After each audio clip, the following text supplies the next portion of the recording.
rare and balanced view on politics in today's world. Based on facts, born of rationality, common sense, and logic, providing context on today's events. This is American Perspective with Rick Thomas. Hello, everyone, and welcome to American Perspective. Apparently, I'm on the rocks.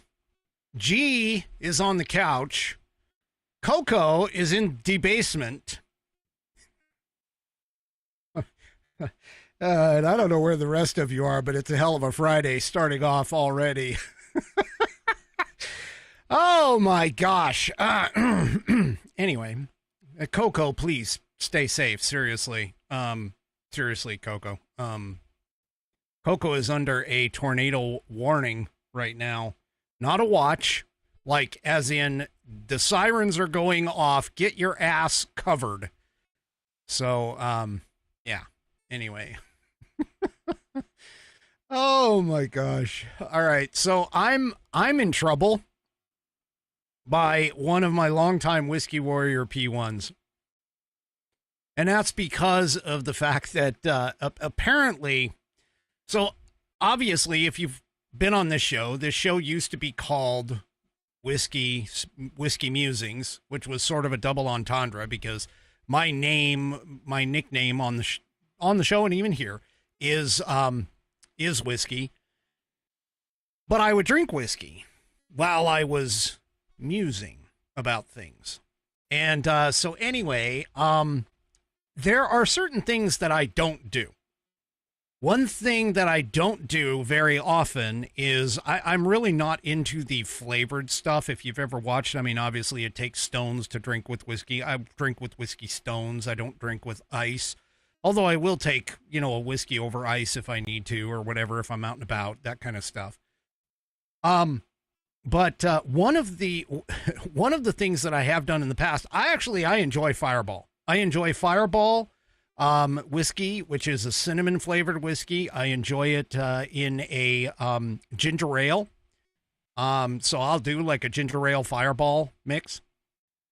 And that is, at least for the longest time, was one of the only flavored whiskeys that I would ever have. I mean, there's, we had Tennessee Honey. I tried that for a little bit and it was okay. But I really wasn't, I mean, it's, again, it's okay. And then, there's like peanut butter whiskeys, there's, peach whiskeys, there's like all these flavored whiskeys. And I've never really been a fan of any of them. Okay. But, my wife, Mrs. Whiskey, found a recipe that, was essentially blackberry Crown Royal with lemonade, mixed with lemonade. And it made a blackberry, they call it, I guess, the Crown Blackberry Lemonade. And let me tell you, folks, in the summertime, man, that is a refreshing drink. Now, I drink iced tea. I call it sweet tea. My southern folks are all like, yeah, you don't know sweet tea. They keep telling me that. So that's another thing I'm in trouble with them for. But anyway, I like an Arnold Palmer, which is a half and half mix of lemonade and sweet tea. And anyway, so my wife stumbled onto this recipe and I mixed it. I don't think I mixed it originally the way that they normally do. And it didn't have enough blackberries. So I turned it into a 50-50 mix, like half, basically an Arnold Palmer, but instead it's Crown Blackberry. And I got to tell you, I love it. So now I have two flavored whiskeys that I do, which is now Fireball and Ginger Ale, or Blackberry Crown and lemonade. Well, the problem is apparently that, I pissed Bonnie off. So she is a longtime Whiskey Warrior. She does not, obviously, I mean, Crown Royal is from Canada. So, there's the whole thing between America and Canada. I get it. But anyway, it's, yeah. So, there you go. So there's the problem that I'm in. I'm just in all kinds of trouble tonight. And see, now I'm even being told by Ms. T of Texas that I don't really know about sweet tea. Folks, I that's all I drink when I'm in the South. That's all I drink. In fact, I went to Mississippi on a job one time, and the guy that I was with, the guide, I should say, that I was with, we went out to lunch one day, and I had been trying for like 2 or 3 days to get this guy to actually, open up and talk to me. Well, we went to this lunch place. It was I don't know what it was called, but it was sort of like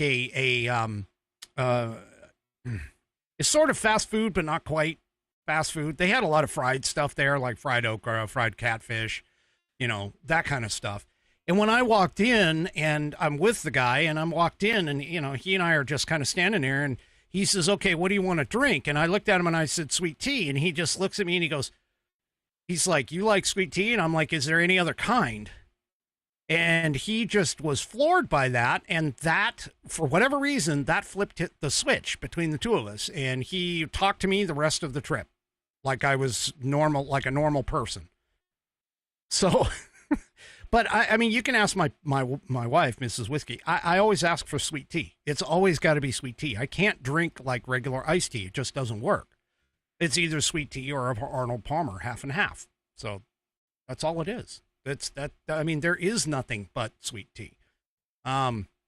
So, and yes, I do know that sweet tea made in the South is typically a colored, I mean, it literally comes out more like a brown colored simple syrup kind of thing.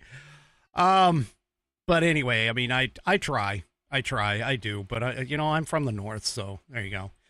I was told once that I'm an honorary snowbird, that I'm not actually like a Yankee. I'm an honorary snowbird, which apparently is some sort of a difference. I know what the difference is, but you guys figure it out. Anyway, I digress. I've gone way too long. All right, Bar back here. Another submission by the venerable Buddy Weiser. And there you go. That's I think this is the last one that he sent. So I'll be back to some of the normal ones here in a little bit, but I definitely want to put those up because, obviously he's a longtime supporter and he sends me some good stuff. I mean, good bars. This is good images. Let me take the webcam out so you can get a picture of what the whole thing looks like without my ugly face in there. And there you go. So, I guess, well, that's good. That's good, G. I appreciate that. All right, let's go ahead and get things kicked off. For tonight. Like I said, I've already spoken long enough. Anyway, let's go ahead and get the Pledge of Allegiance going. So tonight is U.S. Abbey Girl. U.S. Abbey Girl is up for tonight. And if you are of mind, please stand, remove your hat if you're wearing one like me, and place your hand over your heart and follow along with U.S. Abbey Girl as she recites the Pledge of Allegiance. I pledge allegiance to the flag of the United States of America and to the republic for which it stands, one nation, under God, indivisible, with liberty and justice for all. And, of course, I thank you, U.S. Abbey Girl, for submitting that wonderful rendition of the pledge. If you would like to hear your rendition of the pledge played here on the program, all you need to do is record yourself reciting or performing the pledge in your style. Take that audio file, video file, whatever kind of file that you create. Send it off to me via email. Send it to fans, F-A-N-S, at AmericanPerspective.online. That's fans at AmericanPerspective.online. You know, I can just tell if we ever get to a point where we can all get together in one place, and that means, obviously traveling the country, but if all of the Whiskey Warriors can show up in one place at any one given time, man, that will be a party. The entire freaking building will shake it up. I'm just saying. All right, let's get on to tonight's headline sponsor. I'm wearing one of their shirts right now. Fantastic colors. Beautiful. American Eagle. Let me push this down so you can see it. American Eagle with the Constitution behind it. Yeah, This is one of the fantastic shirts that you can get by going to theflagshirt.com. That's theflagshirt.com, and they are just a wonderful place to pick up all kinds of things that are colored in the beautiful red, white, and blue. And if you go there, you can check out their men's, women's, kids, made in the USA, 4th of July outfits, all kinds of accessories that they've got going on. You can go over there and deal with it and take a look at all of their styles and see what you can pick up that shows off your pride in America. And if you order $75 or more of their gear, they will send you they will give you free shipping. They'll ship it to you for free. But I know not everybody can do that. Not everybody can do $75 or more. So I am going to help you out. And I am going to help you out by, if you head off to flagshirt.americanperspective.online, that's flagshirt.americanperspective.online, and you head on over there first, you will be presented with a coupon code, and you can copy and paste that into the promo box at checkout at theflagshirt.com and get $5 off your order. So go to flagshirt.americanperspective.online, get that coupon code, copy and paste it into the promo code box at checkout at theflagshirt.com as you're on your way out to pay for your order, and you'll get $5 off your order on American Perspective.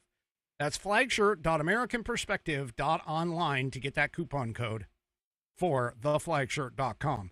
Go to theflagshirt.com and get yourself patriotized. Alrighty. Let's get on here. Okay. Well, goodness. So a couple of episodes ago, we were talking about the Sydney Sweeney ad for American Eagle jeans in particular. Yeah.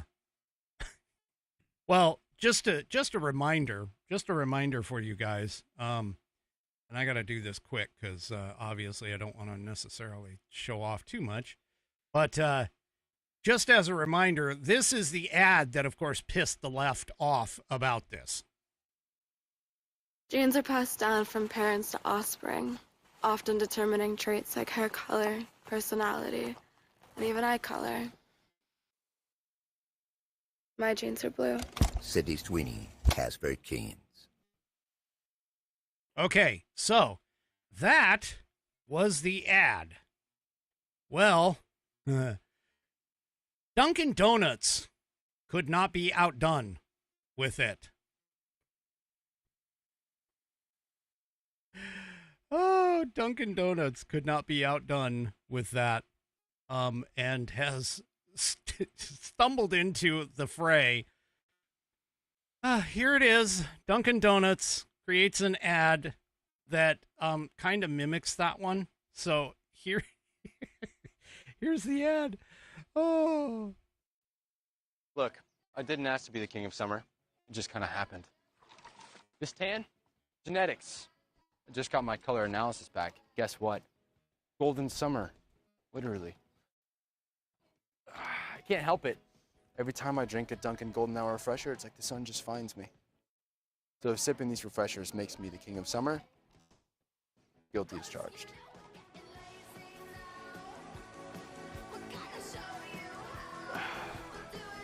The Golden Hour Refresher. Only at Dunkin'. Okay. So for those of you who are on the audio portion of the program, I'm sure everybody's seen the Sydney Sweeney one, although she's dressed in jeans, top to bottom, but it's very provocative as to how she is, buttoning up the jeans and that kind of stuff. It's obvious. It's supposed to be a, sex sells kind of scenario. Well, Dunkin' Donuts took one of the hot heartthrobs of the male. Now I only know him from the Netflix, I think it's the Netflix show, called The Summer I Turned Pretty. That's the only place that I know. And the only reason why I know that is because my daughter my daughter was watching it. Now, granted, the show, according to my daughter and wife, basically the show itself has turned stupid. But that being said, this guy is like supposed to be, you know, the new Brad Pitt. So he's walking in a pool talking about it, and the way that he's dressed, he has shorts on, of course, and he's got a shirt on, a white shirt on that is unbuttoned basically almost to his navel. The bottom part is buttoned. And, you know, it's just enough to kind of show off the chest and the abs type thing. But anyway, he talks about the jeans, obviously, and that. So Dunkin' Donuts went ahead and jumped into the fray here. Now, the not funny as in ironic, but funny as in ha-ha, is the fact that American Eagle, when the Sydney Sweeney ads hit, they popped up 15%. Their stock price went up like 15%, and it's just now dropping back down to what it was prior to the Sydney Sweeney ads going out. Dunkin' Donuts also had a little bit of a jump in their advertising. Or in their stock price and advertising as well. Folks, I'm sorry. You could be a leftist. You could be a complete moron leftist and be complaining about this because they immediately did. Okay, don't get me wrong. Now, that Dunkin' Donuts ad, by the way, primarily ran on TikTok. Okay, but so many liberals were like, oh my gosh, they are getting bold. They are already bold, but they're getting really effing bold right now. Holy. Yeah. They were talking about another eugenics-based ad. Get effing Dunkin' in your nasty, watery, never consistent shite coffee. Oh, they just went nuts. Oh my gosh. Now, the other thing, too, about this whole thing is the Sydney Sweeney, you know, American Eagle thing. American Eagle posted a pseudo apology. It wasn't really an apology, but it was phrased to make it sound like it. They were like, you know, we're really sorry that we, caused all sorts of angst and pain. And so I'm paraphrasing here, but basically, you know, it caused all this angst and pain. You know, we didn't know that Sydney Sweeney's chest was going to be have problems being contained by our denim, and so we're sending her to denim retraining, and it's like, oh my gosh, I mean, this is the kind of hilarity, realistically, that like comedians should be jumping on. Honestly, they really should. Yeah, it just oh my Lord, they are. And there was a guy in there who apparently about the TikTok thing. He's like, he goes, have you not learned anything, Sydney Sweeney and American Eagle? Yeah, well, they did learn something. It's like, men like that kind of thing, and that for a long time that was the thing in a lot of, you know, any of these people who are complaining, really, realistically, they should go back and look at the 70s, 80s, and even the early 90s ads. They would go nuts over any of those ads. I mean, all of them. They're just absolutely. In fact, come to think about it, is that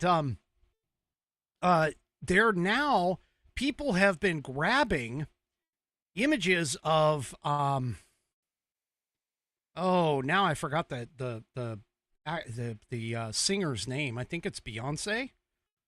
Anyway, one of those folks, they did an ad for Levi jeans, and it was basically the exact same setup. I mean, a buxom, attractive, what a lot of people figured to be an attractive woman dressed in you know, denim from top to bottom. And yeah, and by the way, at the same time, she was also the actress was, or the model was also blonde at the same time. So it's like, come on, this is just crazy. I mean, this is just nuts. It just these people are so freaking moronic. They just got to light off about nothing. They create everything. So, yeah. So, whatever. They're just going crazy. Every single one of them. They're just nuts. They're crazy. They're just nuts. And, yeah, it just demonstrates how moronic and stupid they actually are. I mean, it used to be that you know, getting offended was like, what happened when you got offended? Absolutely nothing. It was just you being offended. I mean, you just, whatever. Nowadays, it seems like you can, and by the way, too, keep in mind that you as an individual can actually find stuff that even if it wasn't meant to be, you can actually find things in just about everything to be offended at. You really could. I mean, you just could. So, anyway. All right. Speaking of the left and how far left they are going, this guy in New York City, this Ma'am Danny, or Mom Donnie, however it's pronounced, he actually was bragging at one point about channeling public funds to illegals. To illegals. Yeah. So the Democratic candidate for New York City Mayor, this coming from the National Pulse, Zohran Mamdani, described securing taxpayer funding for unemployment benefits for illegal immigrants as one of his greatest victories. During an interview with SAAG Interactive in 2021, the fund, which was known as the Excluded Workers Fund, was created for illegal alien workers who were ineligible for federal and state unemployment benefits. Yeah. He said, quote, when I think of the greatest victories in Albany this year, I think the Excluded Workers Fund. And when this fund, and what this fund would do is provide some modicum of relief.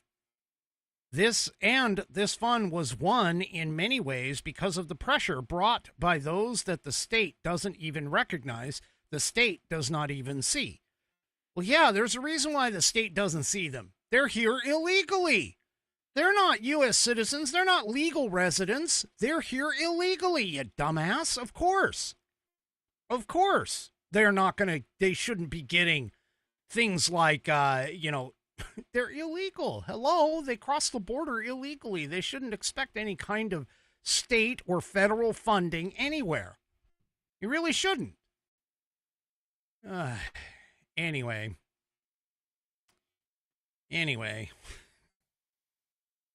Oh, he goes, without the pressure from those individuals, members of the state would never have taken this action because nothing happens because of benevolence. It happens because of pressure. You really want to know where the left is going? You really want to know where the Democrat Party is going? This guy. Keep an eye on this guy. This guy is the one who is the darling of the party. It's the AOCs, the Bernie Sanders, the extreme leftist, socialist, communist, any other ist you want, Marxist, all of those folks. Those are the ones that the left is going. Why do you think the Democrat Party is in the crapper in terms of its approval ratings? Why do you think they're in the crapper? They're in the crapper because they've gone so far to the freaking left, that it just, I can't even imagine that any of these people on here could even call themselves American or American loving anymore. They really don't. They hate it. They hate America. They hate capitalism. They hate everything pretty much that America was built, founded upon, principles, values, all of that stuff thrown out. They don't care. And now at least they're out in the open. Because if you recall, people like Obama, who really doesn't like America either, remember that his wife was basically said the only time she was ever proud of America was because of her husband getting voted in as president of the United States. I mean, that was just a mess. Anyway, you want to know where the Democrat Party is going? This guy is it. Just listen to what he says, watch what he does, see what he advocates for and is against, and you'll know what the Democrat Party has become. Ah, all right. Sorry about that. I had to grab a quick drink. Okay, let's see what I got here. Not a whole heck of a lot down here.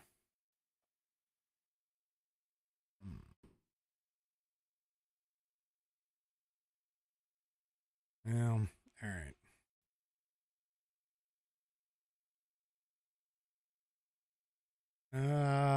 Let's do this one. Sorry about that break, that second there. I had to read a couple of these, but anyway, are you turning healthy fruits into unhealthy ones without even realizing it? Fruit can be one of the best things for your body, but most Americans unknowingly make one mistake that cancels out its benefits. Some fruits help with digestion, reduce bloating, and even support weight loss. Others can seriously disrupt your gut health and energy. I came across a viral video from world-renowned heart surgeon Dr. Stephen Gundry that reveals 3 fruits to avoid starting today. It blew my mind. I had no idea. And after learning the truth, I stopped eating them too. I really want you to see this because it could make a huge difference in your health. You can watch it now by scanning the QR code on the screen or clicking the link in the chat. Eliminating these fruits could help increase energy, reduce brain fog, improve digestion, and even support weight loss. Dr. Gundry used these principles to lose 70 pounds and has thus kept the weight off for over 20 years. His digestive issues are gone, and he says he feels better today than he did in his 40s. Over 20 million people have already watched this video, and now it's your turn. Scan the QR code or click the link in the chat to watch Dr. Gundry's eye-opening presentation. It could change the way you think about fruit forever. Okay. All right. Well, John Brennan and Clapper. Hey, is it John Clapper? No. It is John. Yep, James Clapper. Yeah, James Clapper. That was close. James, John, same thing. Anyway, James Clapper and John Brennan apparently wrote a op-ed article that came out in the New York Times, which of course, makes sense because the New York Times is a leftist-supporting, leftist news propagandist outlet. But anyway, they wrote this piece prior to the fact that the Durham reports, what do you call it? The annex or the appendix got declassified. So it's kind of interesting how they penned this op-ed to defend their Russian collusion hoax peddling. Okay. So here's a little piece of what's in there. And honestly, it's mostly recycling all these things like, I didn't do it. The documents say otherwise, so on and so forth yeah. Anyway, this piece, oh my gosh, it came out, like I said, right before, right before the annex got published. So, yeah. Let's just say that this is, this doesn't do well for them. Doesn't do well for them.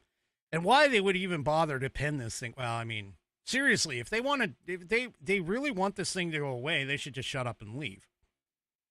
But anyway, the piece was apparently published before the declassified annex, which investigated the origins of the Russian collusion hoax. And of course, anything that they say is pretty much null and void. So there you go. If you want to run over to the New York Times op-ed, you could probably read it. I don't know if it's up there or not. I don't want to read anything that those lying guys had, but anyway, yeah. So anyway, they both claim that the Obama admin silenced intelligence professionals is patently false. So yeah. Anyway, it just what a mess. Anyway, I don't know. They're just going to keep lying. That's really all there is until they get, hooked up. All right. Let's see. Oh, so Secretary Besant, yeah, I think it's Besant. Anyway, Secretary Besant was on a, let's see, he was at a Breitbart concert or something. And basically, here's what he said.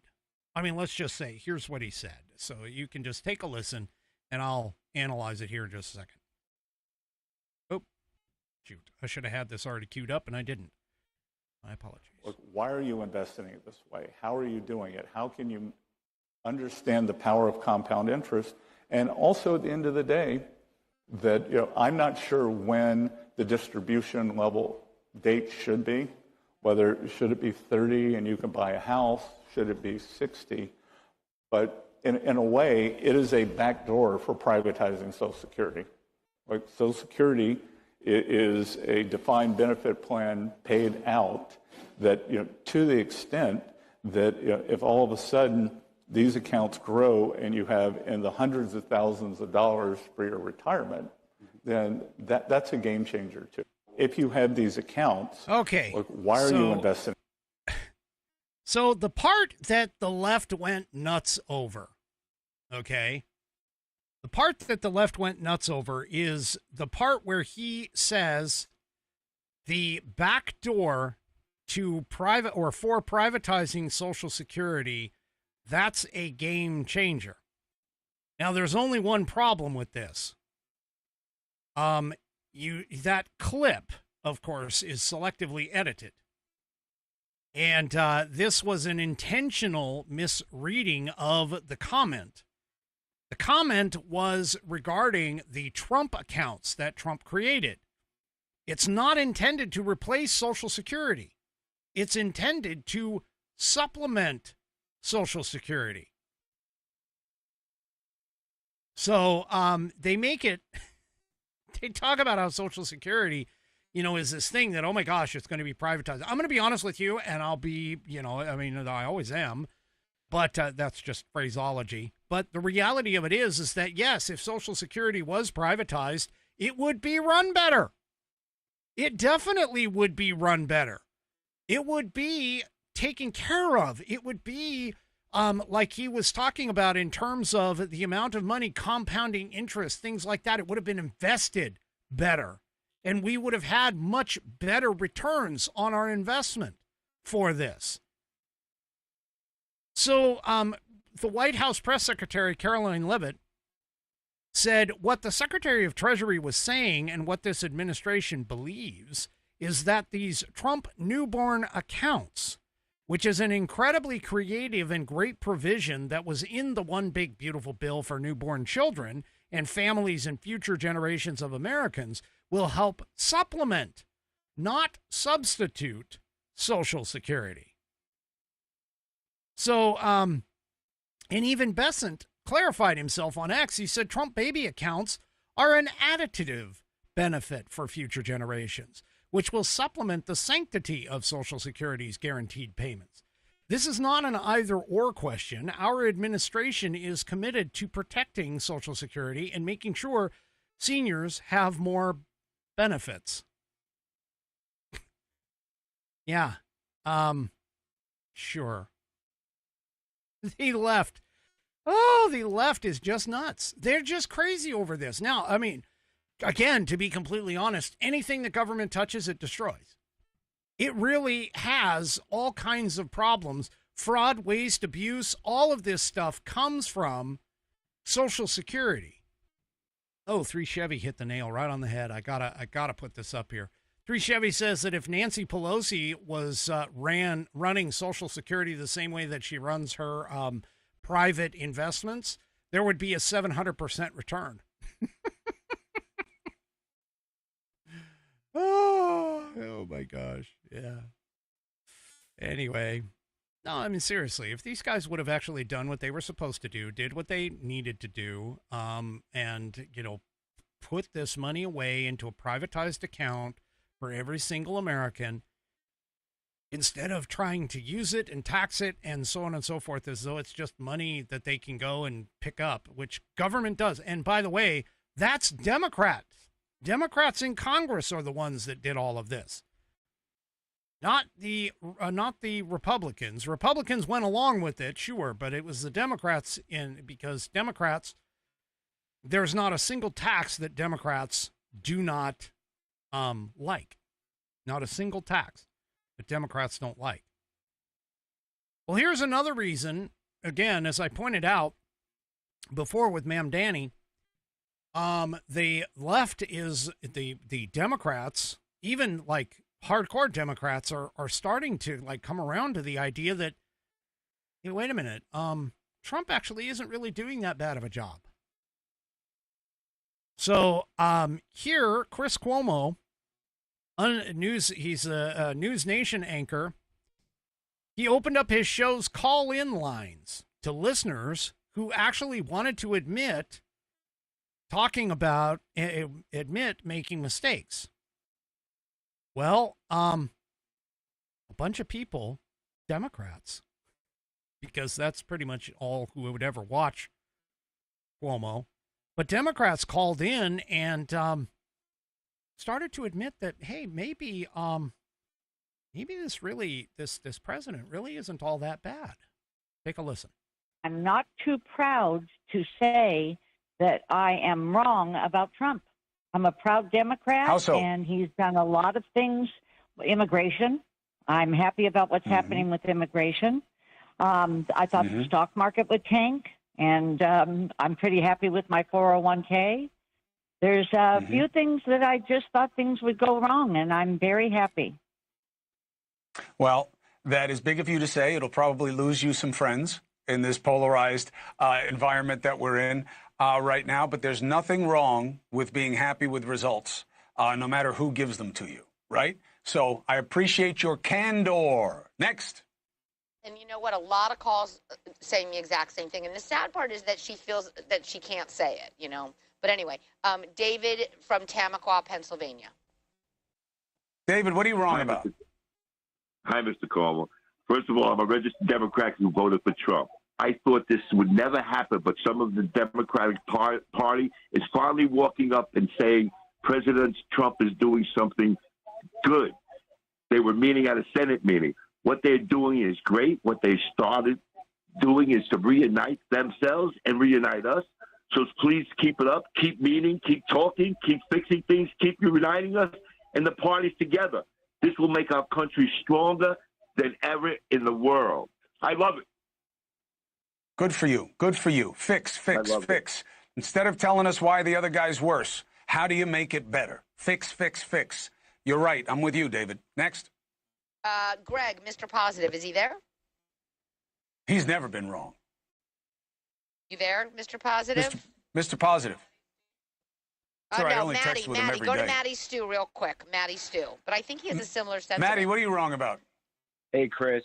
I was wrong to hate President Trump, and it took October 7th for me to realize that, and him coming into office, and with whatever the Democrats are these days, and the rise of anti-Semitism, to make Trump the common sense hero of Israel these days. So as you can see, even the Democrats, even long-term Democrats, are starting to realize that, hey, Trump actually ain't that bad. And this is probably, I mean, this is reflective of the fact that even the Epstein files, outside of the sycophantic, moronic, leftists, hardcore leftists, your average mediocre Democrat, they're starting to realize that, you know what, this actually isn't that bad.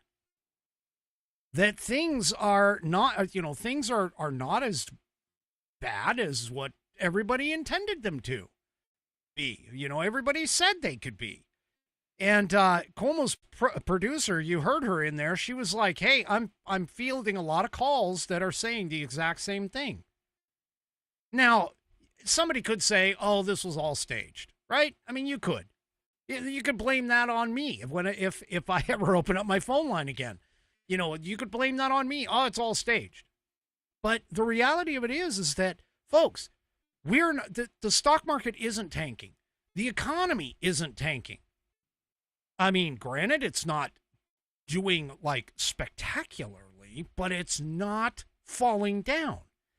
Even with all of the things that are going on with the tariffs and everything else, with the inflation is holding relatively steady. The interest rates, they're not going down, they're not going up. They're staying relatively stable.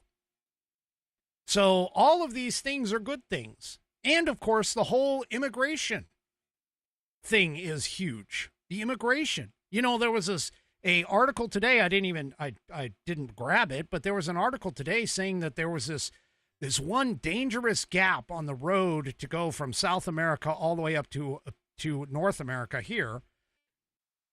And this gap during the Biden years saw something like 82,000 people a day crossing it. There was less than 10 that crossed it recently. And that was the count. The overall count, less than 10 per day that would actually go through this crossing. And the reason being, the only thing that changed is the fact that President Trump got into office. And he basically said, yeah, we're not taking it. We're not doing it. So, yeah, I mean, I'm sorry, but, you know, realistic people who are looking more at reality than this crazy crap that the leftist lunatics want to try and make you believe. The reality of it is that things are not crashing like they say they would, like they said they would. They're not. It's not going anywhere right now. And this is, you know, the minute that Trump was going to get into office, all of the Democrats said this. The minute Trump gets into office, we're going to be, you know, things are going to crash. The economy's going to crash. We're going to have all kinds of crazy. We're going to get into World War III. He's stopped conflicts. He's trying to resolve a couple conflicts that happened under the Obama and Biden administrations.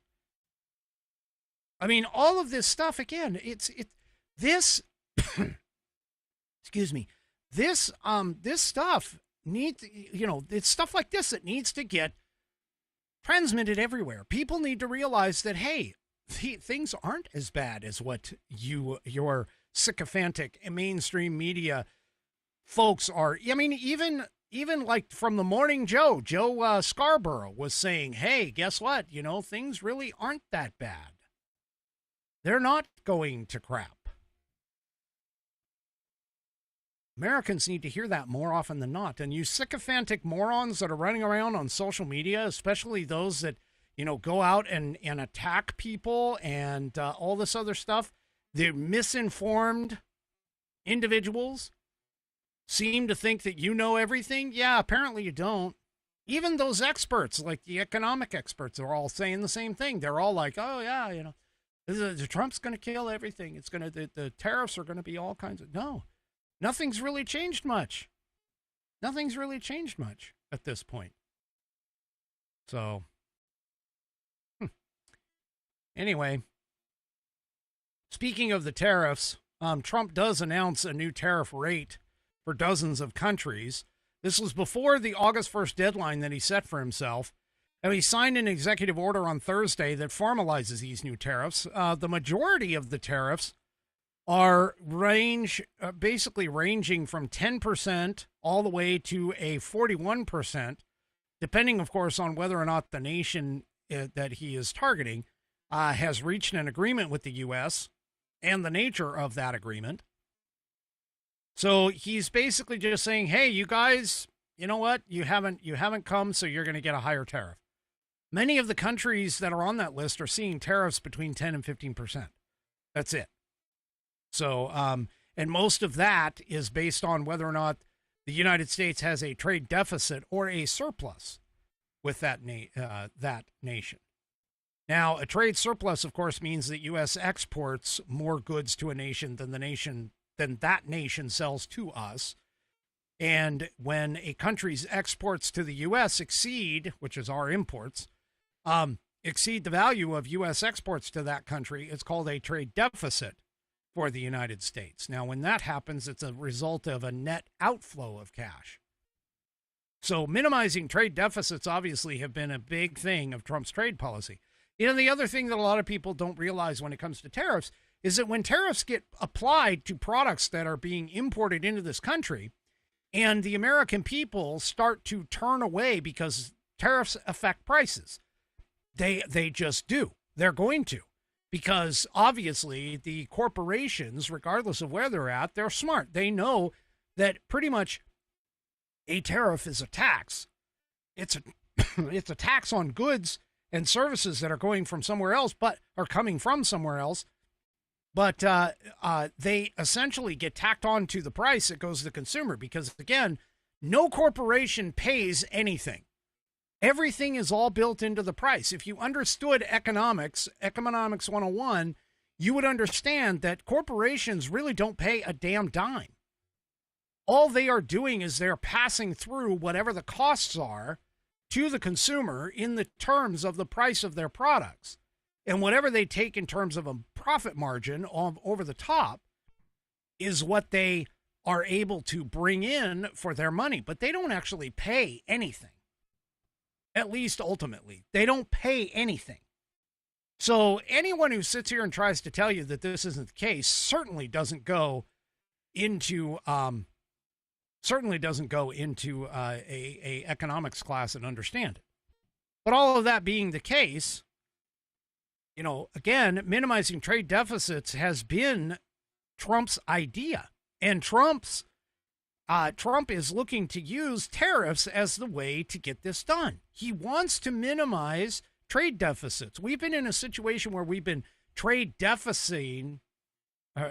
deficits with so many other countries across the globe for so many years. There's no way we're going to get that money back. Not that we really are looking for it, but it certainly makes more sense for us as a country to buy American, to buy buy our own products here. It makes us more stable as a country. We're not as dependent upon other countries that could become our adversaries. For an example, China, which has never really been a friend per se, but they've been an adversary for so long. And it's those things that we need to, restructure and solidify in our own country. And that's what Donald Trump is attempting to do. So anyway, so he has gone and has made most of these deals.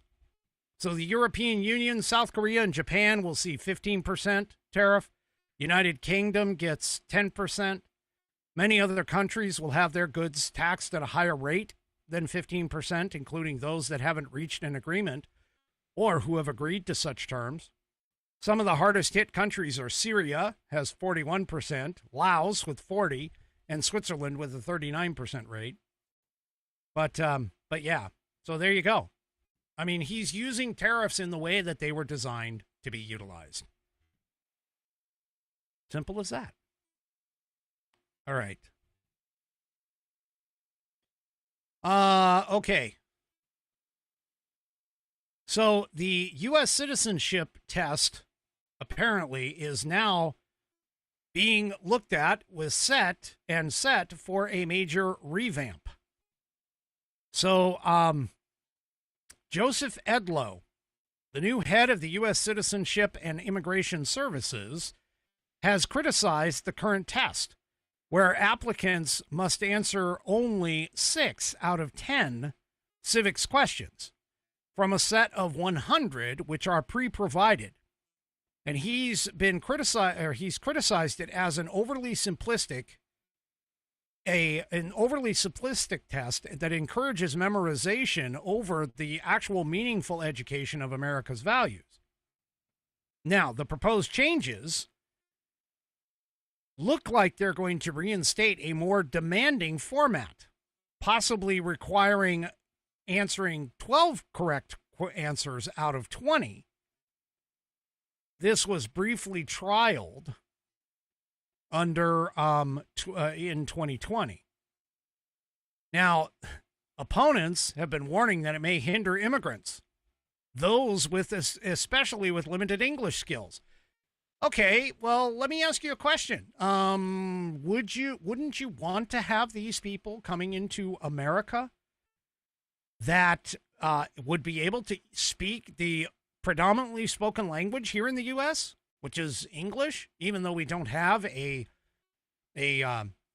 certified or stated country language? We should be English. But anyway, so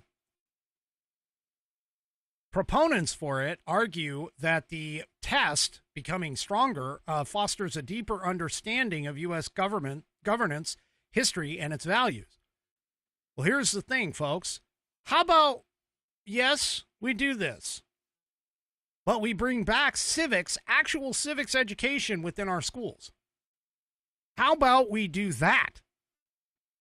Because I don't know about you, but it's pretty sad to me that if you go walking up to somebody on the street, and you've seen videos of this all the time, where you come walking up on the street and somebody goes, "Hey, when was America founded?" And these people sit there and they're like, I don't know. I mean, seriously, folks. Seriously. We've got to get more involved in terms of our civics, which is part of the reason why I go ahead and push the most wonderful Constitution of the United States. This book, $19. Go to constitution.americanperspective.com and get this great Saddleback leather-bound U.S. Constitution to support the show. So there you go.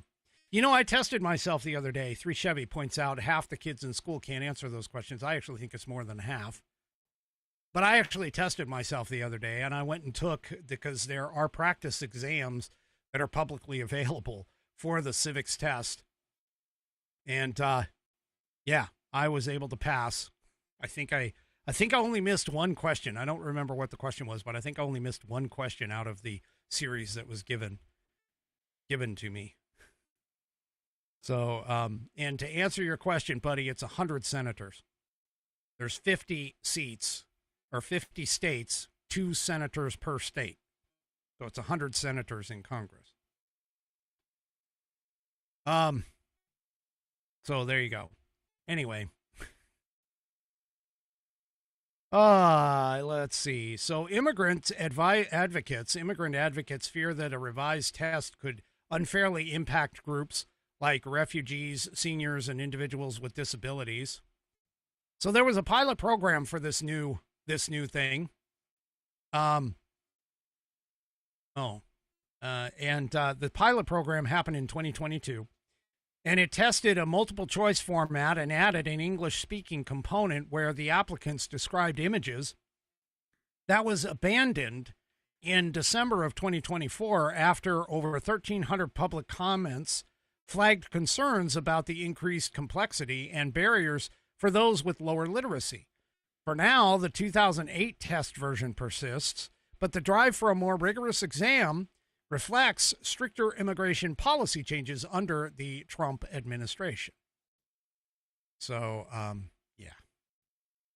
And yes, B. Patrick, I agree. I do need to start doing Constitution classes again. Anyway. All right. So along with this, there's also, they also have stricter scrutiny of the H-1B visa process and the standards. That's also going to go into effect. And ironically, there are people like Bernie Sanders who actually opposed Elon Musk. So Elon Musk was defending the H-1B program at first, and he's now supporting the notion that it needs to be reformed. But apparently when Musk took his defensive stance in December, Bernie Sanders, of course, opposed Musk on it, arguing that the program does need reform. So this is kind of interesting. This is going to be one of those things where,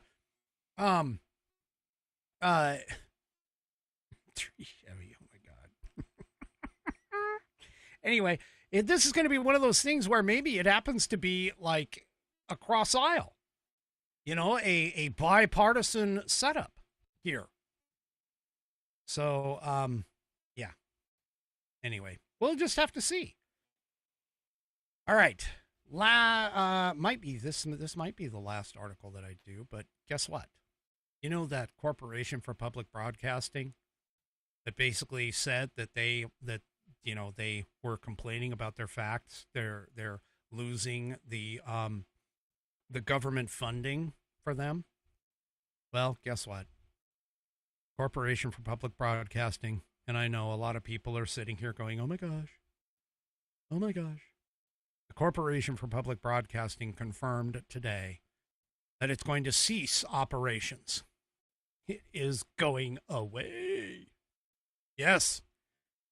Oh, this is true. This is so sad. Yeah, right. Well, the CBP president and CEO, Patricia Harrison, said in a statement, despite the extraordinary efforts of millions of Americans who called, wrote, and petitioned Congress to preserve federal funding for CBP, we now face the difficult reality of closing our operations.